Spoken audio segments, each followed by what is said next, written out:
आपको कि 2 अप्रैल 2025 से दुनिया भर में रेसिप्रोकल टैरिफ लागू होने वाले हैं, जिसकी वजह से अमेरिका काफी परेशान है। तो अब बता दें कि अमेरिका क्यों रेसिप्रोकल टैरिफ की वजह से परेशान है।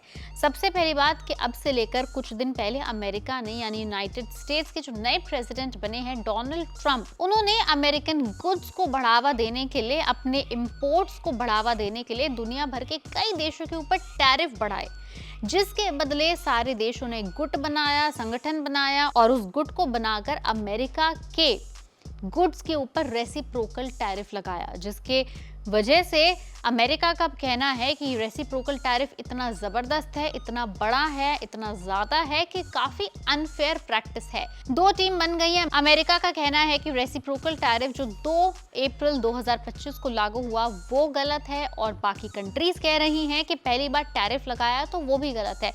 लेकिन अब मुद्दा ये है कि अगर इंडिया रेसिप्रोकल टैरिफ के ऊपर इम्प्लीमेंट करने जा रहा है तो इंडिया के किस सेक्टर के ऊपर बहुत बड़ा असर पड़ सकता है, क्योंकि अमेरिका भी कभी भी टैरिफ की वॉर के अंदर, टैरिफ की जंग लड़ाई के अंदर शांत नहीं बैठता। तो कोई तो एक सेक्टर होगा जो इंडिया का सफर करेगा, and that sector could actually be US president Donald Trump. का मानना है कि इक्वल टैरिफ पॉलिसीज ना होने की वजह से पिछले कुछ सालों में अमेरिका को बड़ा ट्रेड लॉस हुआ है। एक रिपोर्ट के मुताबिक डोनाल्ड ट्रंप के टैरिफ का सबसे बड़ा इम्पैक्ट इंडिया के pharma, chemical, textile and garment समेत ऑटो पार्ट्स, एग्रीकल्चर, इंजीनियरिंग और सोलर सेक्टर से जुड़ी कंपनीज पर पड़ सकता है। डोनाल्ड ट्रंप ने इंपोर्टेड मेडिसिन पर टैरिफ लगाने का प्रपोजल दिया है, जिससे इंडियन फार्मा सेक्टर में हलचल मच गई है। इंडिया यूनाइटेड स्टेट्स का सबसे बड़ा जेनेरिक मेडिसिन सप्लायर है और इस कदम से कई कंपनीज के प्रॉफिट्स के ऊपर सीधा असर पड़ेगा। तो अगर आपके पास इन कंपनीज के शेयर हैं तो आप सावधान हो जाइए।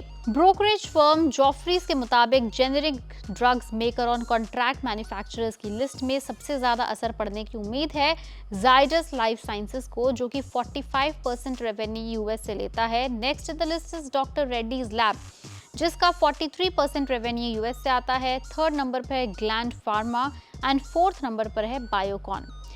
थोड़ा मॉडरेट इम्पैक्ट पड़ सकता है ल्यूपिन पर, अगेन जिसका 35% रेवेन्यू यूएस से आता है।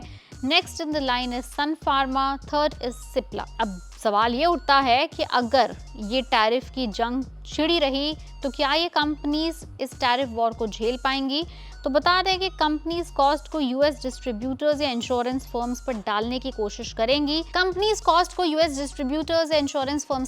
कोशिश करेंगी। लेकिन जेनेरिक मार्केट में प्राइस प्रेशर हाई है, जो मार्जिन्स पर इम्पैक्ट कर सकता है।